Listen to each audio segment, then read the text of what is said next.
এই লোকটা রোহিত রে। নাম শুনে মনে রাখতে হবে এমন মহাপুরুষ বোধহয় উনি নন। কে, কি কারণে এখানে এসছে?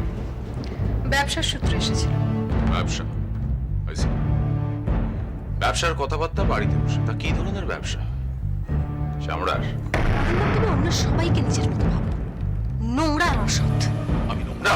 হ্যাঁ অবশ্যই। তুমি বোধহয় ভুলে যাচ্ছ অরিন্দম যে আমি আমার এই বাড়িতেই অফিসটা করেছি। হ্যাঁ অফিস। কাজের ব্যাপারে লোকজন এখানে এসে কথা বলে। বাড়িতে ব্যবসা? ভালোই ব্যবস্থা হয়েছে। ফাঁকা বাড়ি, কোনো পুরুষ মানুষ নেই, ছেলেমেয়েরা স্কুলে, অভিষেক তার চেম্বারে, হাসপাতাল নিয়ে ব্যস্ত। এই অবস্থায় বাড়িতে ব্যবসার লেনদেন বেশ ভালোই। সেই জন্যই বোধহয় ডিভোর্স পেতে তুমি এত মরিয়া হয়ে উঠেছো। তোমার থেকে মুক্তি পাওয়াটাই বড় কথা অরিন্দম। সেই জন্যই মরিয়া হয়ে উঠেছে। তুমি আমাকে এত প্রশ্ন করছো কোন মুখে? তোমার কোনো কথার উত্তর দিতে আমি বাধ্য নই। বাধ্য আইনত এখনো আমি তোমার স্বামী। তাছাড়া তোমার ছেলে মেয়েরা, আমার ছেলে মেয়েরা সঙ্গে থাকে। তারা কি পরিবেশে মানুষ হচ্ছে সেটা আমায় দেখতে হবে। বেশ। অরিন্দম সেনের মুখে পরিবেশ কথাটা শুনলে হাসি পায়। তাই নাকি? অবশ্যই। দিনের পর দিন মদ গিলে বাড়ি ফেরা, বাড়ি ফিরে এসে বউকে ধরে মারধর করা, তারপরে সেক্রেটারিকে প্রেগনেন্ট করে দিয়ে। সত্যি কথা শুনলে গায়ে ফসকা পড়ে যায়, তাই না অরিন্দম সেন? আর তুমি কি করছো? বাইরের লোক বাড়ির মধ্যে ঢোকাচ্ছ। আমি বাড়ির বাইরে বার হতে না রাখতে এসব শুরু করে দিচ্ছ। আরে ছেলেদের গায়ে কিছু লাগে না, বুঝেছো? আর হাজার নোংরামো করলেও কিছু হয় না। এদের গায়ে কালচারতে এই অরিন্দম, একদম জ্ঞান দেবেন আমাকে। ভালো মন্দ বোঝার যথেষ্ট বয়স আমার হয়েছে। তুমি কি জন্য বাড়িতে এসেছো সেটা আমাকে বলো। শুধু নিজেরটা ভাবলে হয় না। বাচ্চা আছে, তাদের কথাটা ভাবতে হয়। আমার বাচ্চা আমি বুঝবো না? আমার বাচ্চা নিয়ে কারণ মাথা ঘামাতে হবে না। নিজের রাখিকে নিয়ে সংসার করেছো, নিজের বাচ্চা হবে সেটা সব।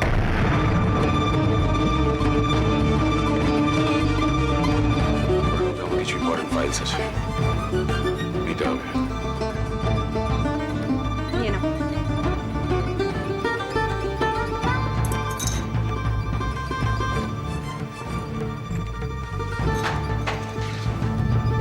অসহ্য।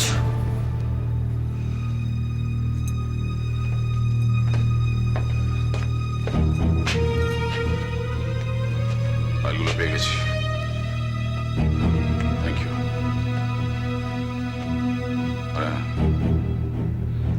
আমার ছেলে তার মায়ের কুকীর্তি দেখুক, সেটা আমি চাই না।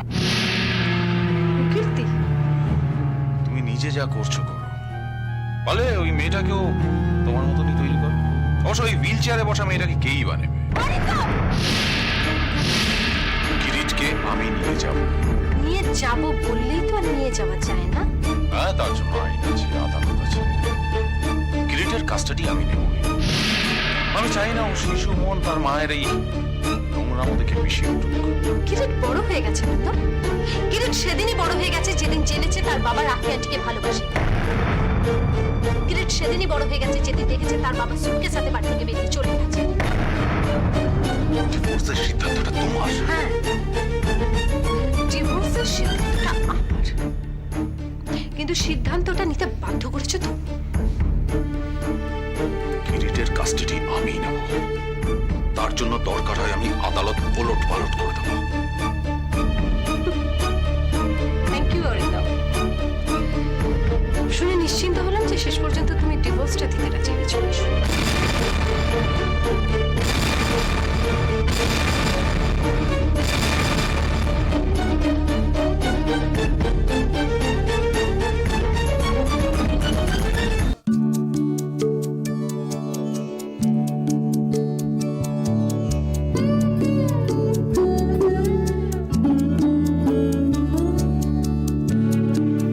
গান গাওয়া খুব ভালো।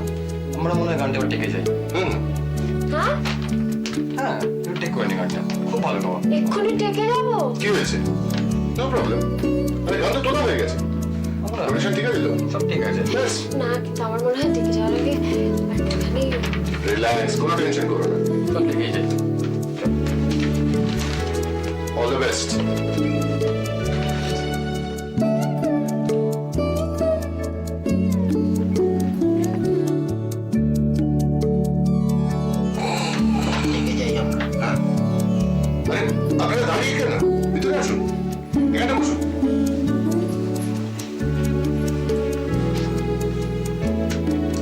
টেনশন করো না, সব ঠিক হয়ে যাবে।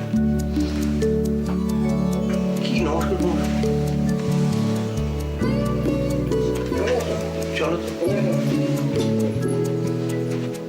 Relax, let's go for take.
নে নে নে এই চটপটিগুলো খেয়ে ফেল তো বাবা। কি আশ্চর্য, আমি আমি কিচ্ছু খাবো না, তুমি বসো তো। আরে তা হয় নাকি?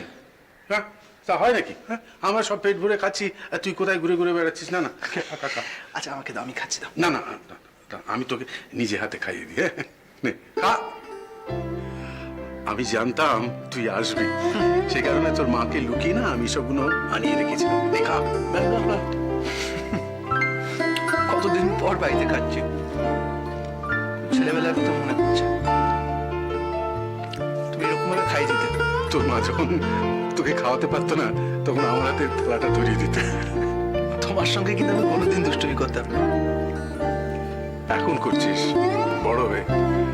তোর মা যদি জানতো যে তুই বেঁচে আছিস আর আমাদের এখানে আসছিস, ভীষণ খুশি হতো। হবে বাবা, হবে, সব বলবো। নে ধর, খা, আমি জল নিয়ে আসছি।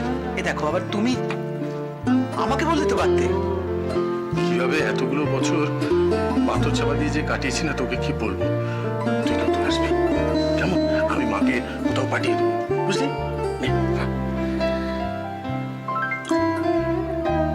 আমার খুব ইচ্ছে করে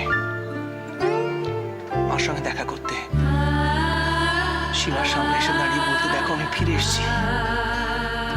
কিন্তু আমি যে দুবাই থেকে ফিরে এসেছি, এটা এখন আমার পক্ষে কাউকে বলা সম্ভব নয়। কি হয়েছিল তোর দুবাইয়ে? এতদিন খবর দিস কেন? প্যাডেলে চাকরি তুলতে গেলি, তারপর তারপরে অনেক কিছু ঘটে গেছে, অনেক কিছু। দুবাইতে গিয়ে দেখো না আমার জীবনটা কিরকম বদলে গেল। আমি একটা জ্যান্ত মানুষ, অথচ খাতায় কলমে মৃত। এক সময় নিজেকে সবকিছু গুলিয়ে যায়। আমি কে, আমি কেন, কেন আমাকে এভাবে লুকিয়ে থাকতে হলো? কেন আমাকে কে? কে? মা ফিরে এলো নাকি? না, এখন তো কারোর ফেরার কথা নয়। তাহলে এখন না, আমি দেখছি।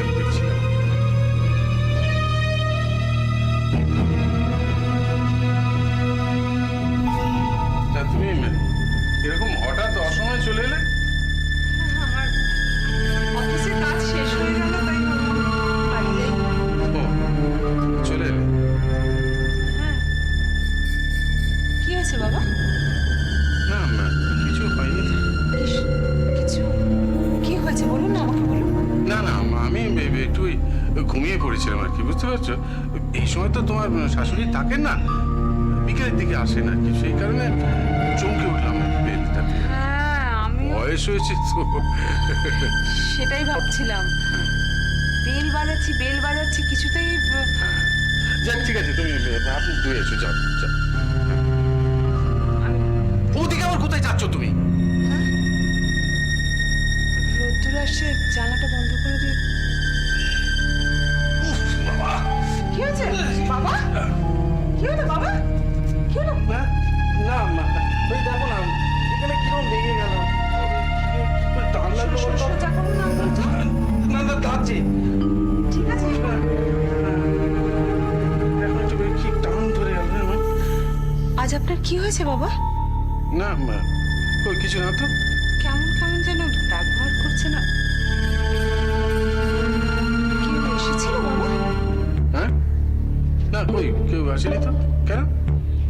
না, মানে খাবার প্লেট, জলের গ্লাস, তাই। ও হ্যাঁ, ওটা তোমার শাশুড়ি রেখে গিয়েছিলেন আর কি, যদি খিদে টিদে পায় আর কি। কেন দুপুরে খাননি? হ্যাঁ, খেয়েছি, মানে সেভাবে নয় আর কি। কি হয়েছে বাবা? আপনার কি শরীর খারাপ লাগছে? আপনাকে আজ একদম অন্যরকম লাগছে। শরীর ঠিক আছে, মনটা ভালো নেই। কি হয়েছে? কদিন ধরে জানো বৌমা, আমার মনটা ভীষণ, মনে হচ্ছে অংশমান যেন বেঁচে আছে, আমার চারপাশে ঘুরছে। এই তো আমাকে বাবা বলে ডাকলো। জানেন বাবা, এটা আমারও আজকাল মনে হয়। আসলে মনের মধ্যে অংশ তো বেঁচেই আছে। মাঝে মাঝে ভাগ্যের ওপর ভীষণ রাগ হয়। সব কেন উল্টে যায়? কেন বলুন তো বাবা? সুখ, আনন্দ আমাদের থেকে দূরে সরে যায়। বৌমা, তোমার মনে আছে অংশু বাড়ি ফিরে একসময় আমাদের দেখতে না পেলে কিরকম বাইরে পায়চারি করতো? ও নাকি ফাঁকা বাড়িতে একা থাকতে পারতো না। আর এখন আমরা একটা ফাঁকা বাড়িতে বসে আছি, ভূতের মতো।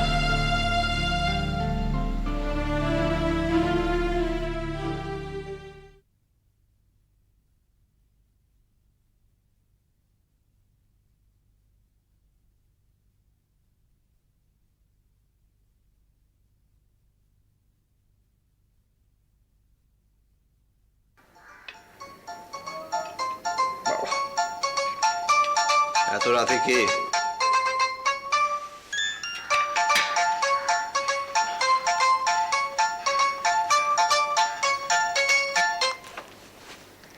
হ্যালো, রোহিত রে সে কি এত রাত্রিরে?